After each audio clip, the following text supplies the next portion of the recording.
podeis tomar assento, glorificando ao nome do Senhor. Glória a Deus. Abra a sua Bíblia comigo, por gentileza.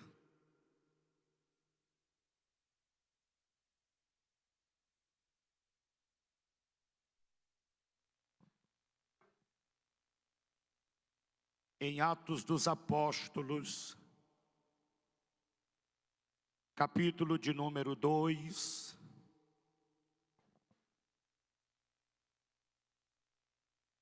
para lermos o versículo de número 12. Atos dos Apóstolos, capítulo de número 2,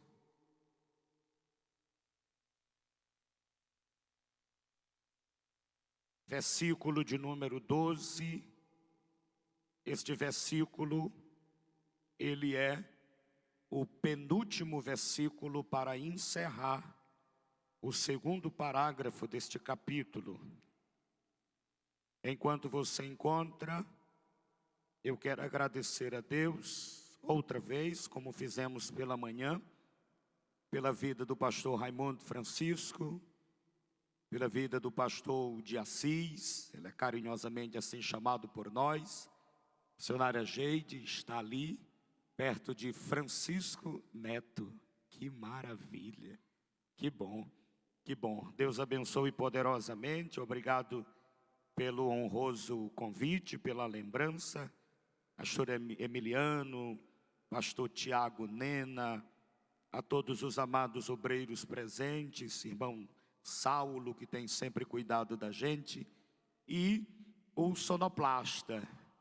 Hoje de manhã eu me desesperei e preguei mesmo, e tudo que eu tinha de voz foi de manhã. Agora eu vou precisar do sonoplasta. Cadê ele? Está aí? Está ali. E é tu mesmo, é? Está desse tamanho, pastor de Assis. É? Mas alguém disse que a altura de um homem não deve ser medida da cabeça para baixo, mas da cabeça para cima. Então está aí. Deus abençoe, viu, amigão? Deus abençoe sempre. Hein? Pronto, irmão Zé Augusto. Ao presbítero, irmão em Cristo, Hugo, doutor Hugo, o esposo da nossa irmã, da nossa cantora Eula Cris. É uma família muito especial para a gente. Sempre que a gente tem oportunidade de estar junto, a gente esboça esse sentimento que nós temos por eles. Outro dia eu fiz inveja para ele, eu não sei se ele disse. Eu tive uma conexão monstruosa em Recife, aí eu mandei a foto de um lugar para ele. Tu lembra disso aqui? Satisfação revê-los, Deus abençoe sempre, tá bom? Vamos para Atos dos Apóstolos. Tecladista, de manhã a gente brigou, tu já está. Pronto, vem comigo. Ah, não era tu não, era? Era o outro, foi o outro, a gente brigou de manhã aí já, tá bom. Vem comigo, campeão. Atos capítulo 2, versículo de número 12, quem encontrou diga amém. E todos maravilhavam-se e estavam suspensos, dizendo uns aos outros: que é isto dizer? E todos maravilhavam-se e estavam suspensos, dizendo uns para os outros: que é isto dizer? Amém, glória a Deus. Meus amados irmãos, o texto sagrado é uma pergunta intrigante. É claro, ela é feita em tom de zombarias. O seu tom é sarcástico. Em uma linguagem nossa nordestina é de deboche. É de deboche. Era por volta de 9 da manhã, alguns milênios atrás. Deus está inaugurando a sua igreja. Sua inauguração é no cenáculo. Seu nascedouro é na cruz. ela é fundada aos pés da cruz, ela é inaugurada debaixo de fogo e de glória. Do lado de fora uma multidão acotovela-se, não poucos transeuntes caminham de um lado para o outro. Afinal de contas, a chuva pascal passou.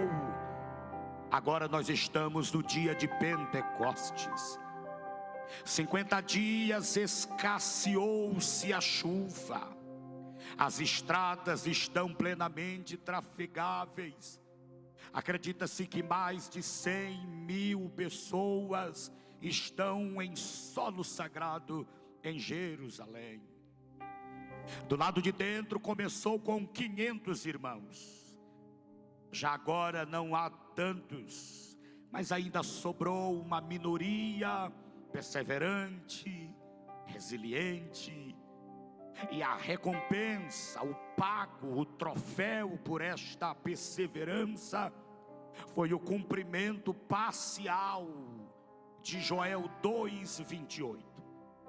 O cumprimento cabal de Joel 2:28 é para o reino milenial, quando toda a carne experimentará um derramar sem precedentes do Santo Espírito, e toda a carne experimentará esta glória. Eles estão a falar em línguas estranhas. Jesus batiza 120 homens e mulheres, e agora o que chama a atenção não é mais o túmulo de Davi que está detrás do cenáculo. O que prende a atenção agora são línguas estranhas, sinais físicos do batismo com o Espírito Santo. Eles estão aglomerando-se até que as portas do cenáculo finalmente abrem-se, e Pedro levanta a mão e prega um poderoso sermão. A igreja do Senhor havia nascido. Acerca disso, J.B. Phillips escreveu na sua tradução de Atos, abre aspas: ninguém consegue passar vários meses no estudo minucioso deste livro, isto é, Atos dos Apóstolos, sem ficar profundamente emocionado. Para ser honesto, perturbado. O leitor se emociona, diz o autor, porque vê o cristianismo real, em ação pela primeira vez na história. O que foi idealizado, orquestrado, projetado na eternidade, agora tem a sua concretude. A igreja nasceu. Bem-vinda a igreja sobre a face da terra. Aqui estamos vendo a igreja no resplendor de sua mocidade, valorosa e íntegra. Um corpo de homens e mulheres comuns, unidos em comunhão inconquistável, jamais vista na terra. O Deus de Pedro é o mesmo Deus de Maria. O Deus de Tomé é o mesmo Deus de João. O Deus dos cristãos primitivos é o mesmo Deus da Assembleia de Deus em Lago da Pedra. A perplexidade do leitor de Atos é porque ele vê a igreja como ela deveria ser, novamente, vigorosa e flexível, pois naqueles dias ela ainda não havia tornado-se obesa e sem fôlego, e por causa da prosperidade, ou paralisada pelo excesso de organização.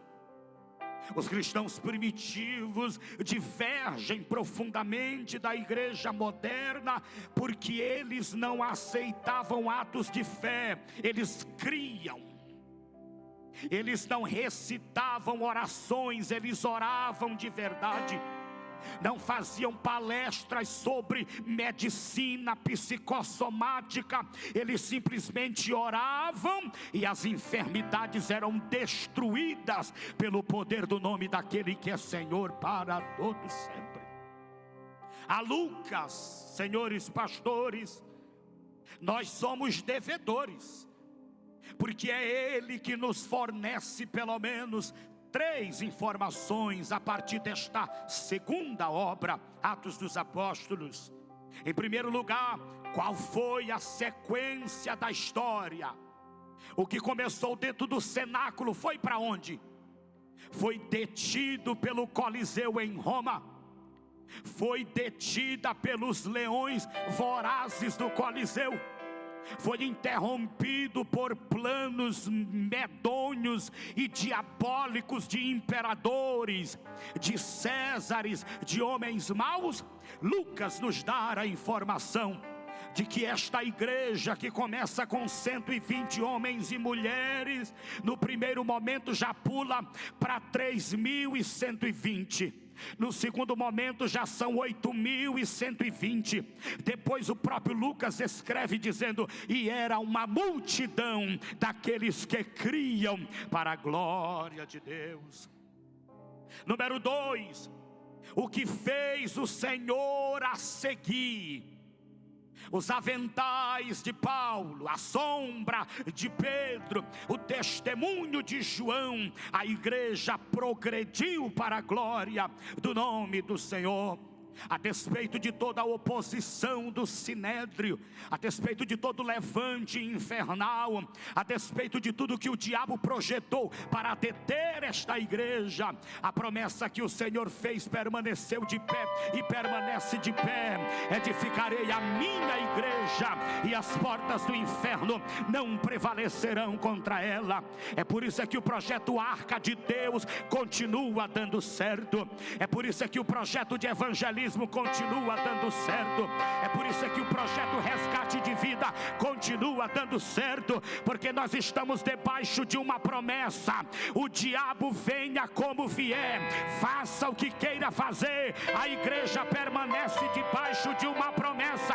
Levante a mão: edificarei a minha igreja e as portas do inferno não prevalecerão contra ela. Em terceiro lugar, a Lucas, nós somos devedores por nos fornecer a informação, o que aconteceu com os seguidores e com esta causa, o que aconteceu com os santos apóstolos, o que aconteceu com esta linda causa. Irmão, a prova de que esta igreja não é nossa. Eu estava pregando agora em Anapu, no estado do Pará. Era domingo pela manhã, e o Senhor nos levou, nos conduziu a uma mensagem.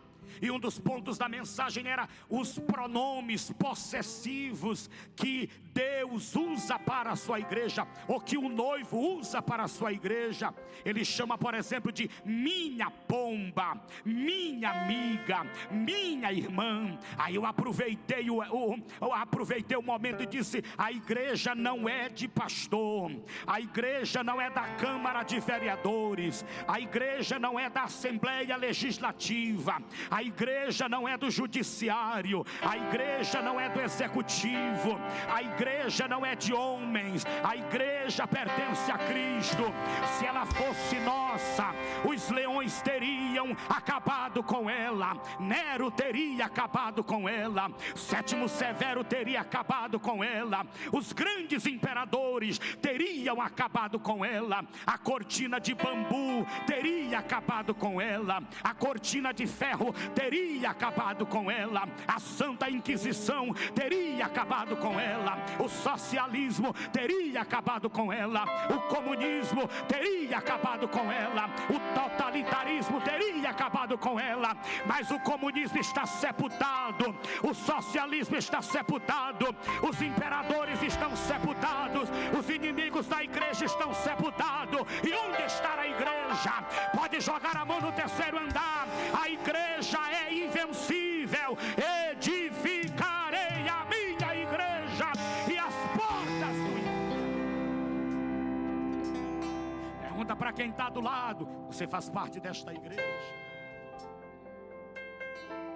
Mas olhe para cá, como fizemos pela manhã. Eu trouxe algumas coisas aqui para a gente pensar acerca desta pergunta que é marcante.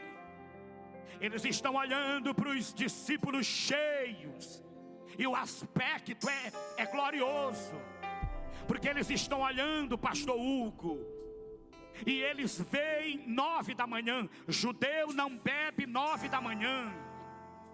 Mas o batismo com o Espírito Santo foi tão violento, foi tão glorioso.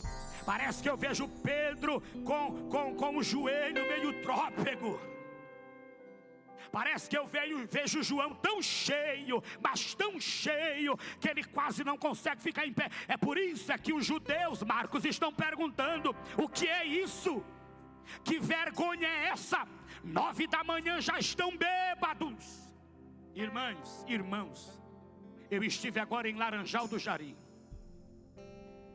e o que Deus fez, essa tarde eu chorava de joelho dizendo: Deus, eu não quero ser saudosista, mas faz isso de novo. O culto terminava debaixo de glória, era perto de 11 da noite, às 23 horas, e o carro tinha que ficar na porta para levar as pessoas embriagadas de poder. É porque hoje tem uns batismos que a gente fica desconfiado, irmãos. Tu foi batizado, aí o miserável está com a cara mais limpa do mundo. Eu fui, foi nada, meu irmão. Que batismo feio é esse? Você já viu alguém ser batizado mesmo? Você olha para ela, ela está...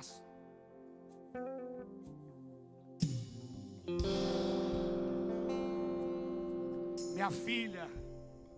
Aí ela vai dizer: oi pai, e fala em línguas estranhas. Jesus batizou uma moça em São Luís, e ela passou 13 dias falando em línguas estranhas. Você acredita ainda nisso? Acredita que Deus pode fazer isto? Acredita que nessa noite, depois de pregarmos, depois da irmã Eula cantar, seja preciso alguém ligar para teu esposo e dizer: meu irmão, venha buscar tua esposa no culto, porque Jesus a encheu, mas a encheu tanto que ela não consegue dar nenhum só passo. Tamanha foi a glória sobre a vida dela.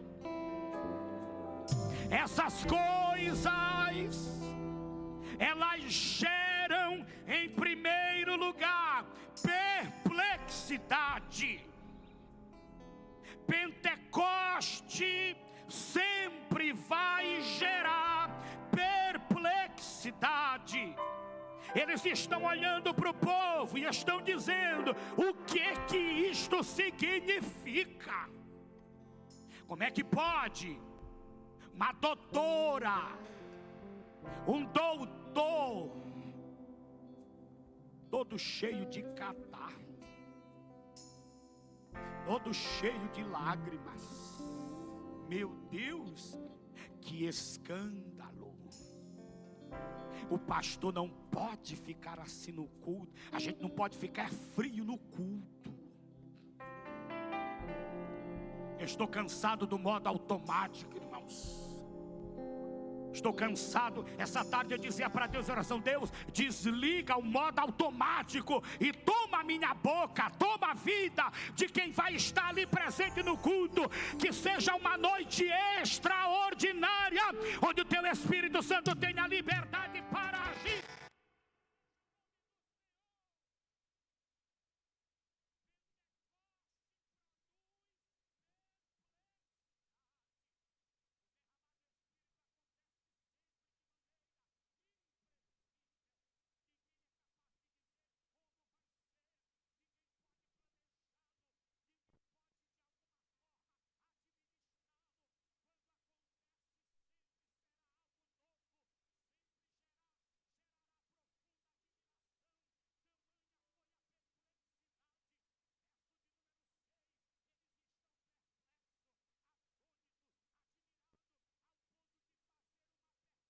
Boba, o que isto quer dizer? Que glória é esta Que línguas estranhas são estas? Pentecoste previsível não é Pentecoste. Caímos no ledo engano ao acharmos que somos capazes de gerar, de manipular, de criar, de instituir o derramado Espírito. Pentecoste não é da terra. Atos capítulo 2 diz que vem do alto, vem da glória, vem da pátria dos imortais, vem de Deus para a terra. Estão tentando falsificar o Pentecoste, e por isso dá escândalo, e por isso no meio pentecostal é bobagem, é os profetas do Pix, é os profetas que inventam uma língua que Deus não está naquilo. São os profetas soberbos, são profetas arrogantes, são líderes arrogantes que tentam manipular a igreja, manipular o rebanho, achando que tem a chave que abre a porta do céu. Eu venho denunciar esta noite: Pentecoste, quem manda é Deus, para uma igreja que tem desejo pela presença dEle. Bendito seja o nome do Senhor. Sabe o que eu estava dizendo para o pastor de Assis? Pastor, esse momento de semana de avivamento é nosso. É o momento que a gente fecha a porta, é o momento que a gente tranca as janelas, é o momento que a gente se curva e diz: Deus, ou o Senhor nos enche, ou nós não iremos suportar o que o mundo está preparando.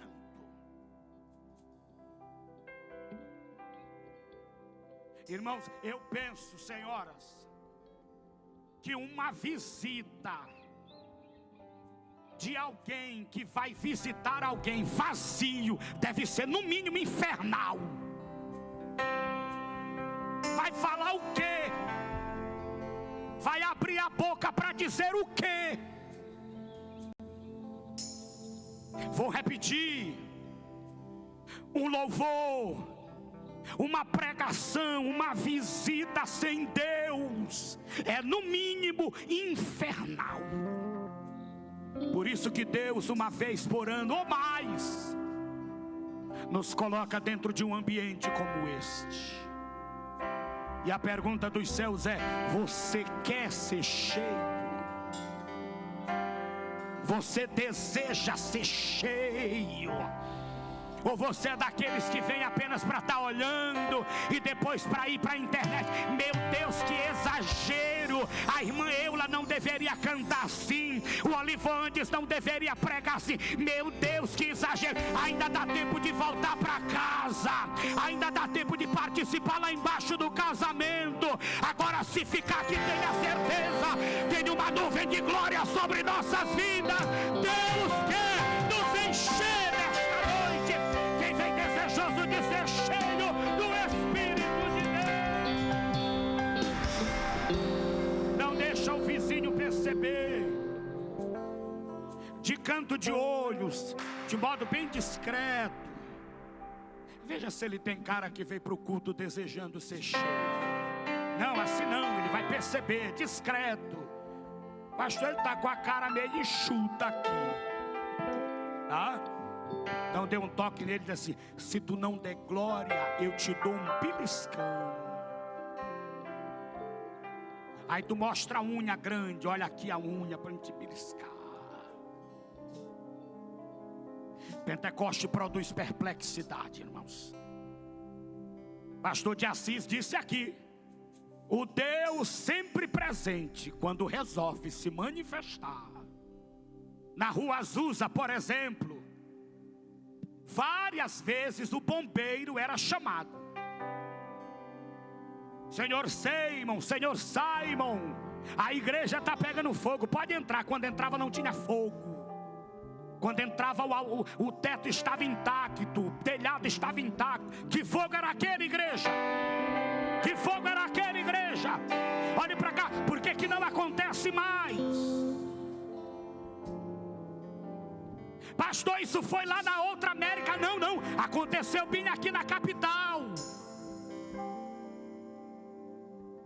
A igreja da Ivá Saldanha com a irmã Zizi estão orando. O mover de Deus tomou de conta da igreja. O camarada está passando lá na avenida. Quando ele olhou lá para cima, o telhado da igreja estava pegando fogo. Ele sai desesperado correndo, atravessa a primeira pista, atravessa a segunda pista. Quando ele vai correndo, chega na porta da igreja. Irmãs, a igreja está pegando fogo. Sai de dentro da igreja, sai de dentro da igreja. Aí ele entrou, olhou para cima, não tinha fogo. Olhou para a parede, não tinha fogo. Olhou para o chão, não tinha fogo. Ele chama a irmã e disse: que fogo era aquele que eu vi? Sabe qual é o meu desejo? Não apenas agora, que alguém passe na porta deste templo e veja lá paredes de fogo aqui em cima, e entra aqui dentro e pergunte o que está acontecendo. E a nossa resposta é: nós estamos na semana de Pentecoste, estamos na semana de avivamento. Sabe qual é o meu desejo? É a gente amanhã voltar para o serviço. A irmã está dando aula, está lá na lousa. Aí os alunos estão aqui dizendo: a professora está diferente. A professora está diferente. A sala, que é sempre muito barulhenta, agora está em silêncio. Existe uma santa reverência, porque uma santa mulher de Deus acabou de entrar no recinto. Eles perguntam: professora, o que aconteceu com a senhora? Parece que tem fogo no seu rosto, parece que tem fogo na sua mão, parece que tem fogo na sua vida. Pentecoste produz perplexidade. Você acredita que Deus pode fazer isso em Lago da Pedra? Acredita que isso pode produzir perplexidade? Mas nós estamos vivendo um Pentecoste averso. O mau testemunho é um grande entrave para o Pentecostes. As redes estão cheias de maus testemunhos, de maus elementos que estão prejudicando a causa de Deus. Um deles, ou uma delas, está com o corpo todo tatuado.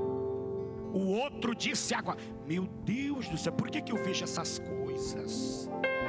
A Girlane diz: meu filho, não fala nessas coisas não. Ainda bem que a Girlane não está no culto, ela está assistindo. Meu filho, não toca nesse assunto não.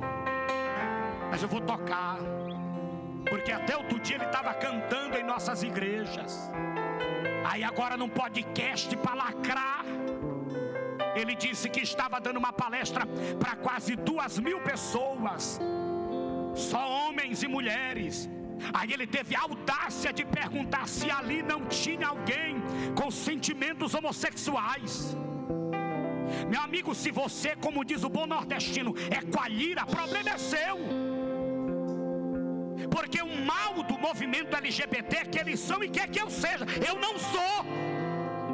Não, eu sou macho, eu sou homem, e estou pregando para machos, estou pregando para fêmeas, e estou pregando para quem está indo para o céu de glória, para quem é crente de verdade. Essas coisas precisam ser ditas, porque depois eles ficam zombando de nós. E outros escândalos que tem por aí. Pentecoste nunca afastou. E agora eu termino a mensagem. Pentecoste nunca afastou ninguém da igreja. Quando Pedro termina de pregar uma mensagem acachapante, medonha, a turma levanta a mão e pergunta: varões, irmãos, o que precisamos fazer para herdar a vida eterna? Eles começam zombando, criticando. Depois eles estão com as mãos erguidas dizendo: o que eu faço para ter a vida eterna? Fica de pé comigo, por gentileza. Em primeiro lugar, Pentecoste produz perplexidade. Número 2, Pentecoste atrai. Verso de número 6, está escrito, glória a Deus. E correndo aquela voz, ajuntou-se uma multidão e estava confusa, porque cada um os ouvia falar na sua própria língua. Uma multidão foi atrás do Pentecostes. Quando o derramamento do Espírito Santo aflui, a multidão aflui. Vivemos dias em que, de maneira generalizada, existe uma tendência de alguém tentar deter este poder. Deste modo, a solução para a crise sem precedentes que nós estamos vivendo é novamente o derramar do Espírito. Pentecoste pega e gera salvação em massa. O avivamento em Gales durou 18 meses, de novembro de 1903 a abril de 1906. Nos primeiros 6 meses, estima-se que 100.000 pessoas aceitaram a Jesus. É isso que eu quero. Irmãos, o que o derramamento do Espírito faz, eu e você jamais teremos condições de produzir.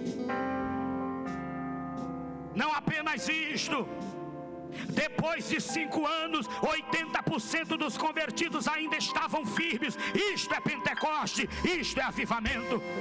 As chamas do avivamento rompeu os limites geográficos, chegou à Índia e à África através de missionários. O avivamento nos Estados Unidos, 1906, e na Coreia, 1907, foram influenciados pelas chamas de Gales.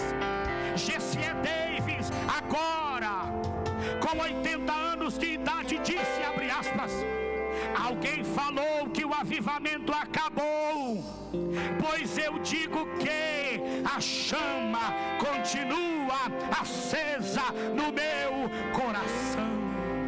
Segura na mão de alguém que está do seu lado. Mãe Eula, já podemos trabalhar? Já, Hugo? Eu encerro e a senhora já entra cantando.